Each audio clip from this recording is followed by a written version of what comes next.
Welcome to the detailing workshop.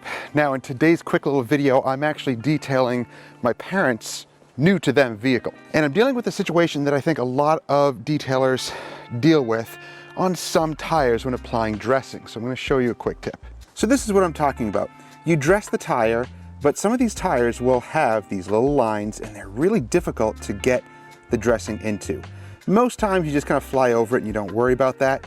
But in the cases where this just looks bad, we want to get the dressing into all these grooves and make this have a nice, even appearance. How do we do that? Well, it depends on the dressing and your applicator that you use. And if you're used to our other channel, you know that I like to use these types of brushes, and they do work really, really well into getting into those little grooves. Now I'm going to show you another tip in which you can use these work stuff brushes instead.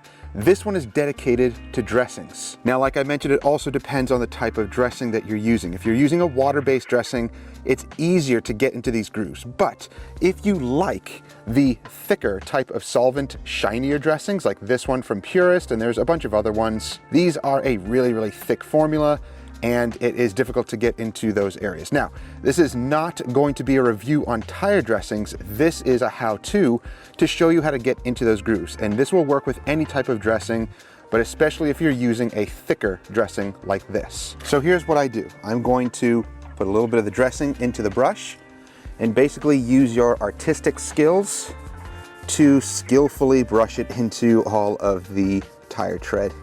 Not the tire tread, that's silly. The sidewall. Now, of course, you have many different options of brushes. I love these work stuff brushes, and especially these big, thick ones. So choose whichever ones work for you. I'll have links to these down below. And just dedicate them to whatever job that you're doing. So you may have one for tires, you may have one for trim. Yeah, these are great. So now we have even application all into those sidewalls, which can be really annoying. So now we have perfect even application. So if you're working with these thicker dressings, that brush is a lifesaver. Hope you enjoyed it. We'll see you guys next time.